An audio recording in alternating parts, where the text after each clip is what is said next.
Məni üzən bir məqama diqqət çəkmək istəyirəm. Mən də bir neçə ildir autizm dünyasının içərisindəyəm.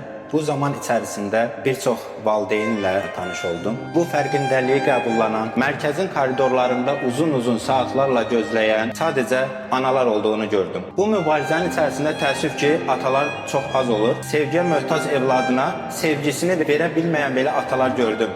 Həmin o evladlarla tanış oldum, anlayırsan ki, necə ata sevgisinə ehtiyacı var. Məni tanımayan kənar şəxslər mənə bu sualı verirdi ki, niyə autizmin bu qədər içərisindəsən, niyə bu qədər maraqlanırsan? Mənim də 4 yaşında autizm spektral təşxisi qoyulmuş oğlum var. İcazənizlə onu bir səhnəyə çağırırım. Oğlum Soner, ilk başda bunu qəbul etməsəm də, çox üzülsəm də zamanla qəbul etdim və anladım ki, bu da Allahın mənə verdiyi bir sınav, bir imtahandır. Bundan sonraki həyatımda bütün autizmli uşaqlar üçün əlimdən nə gəlirsə edəcəm.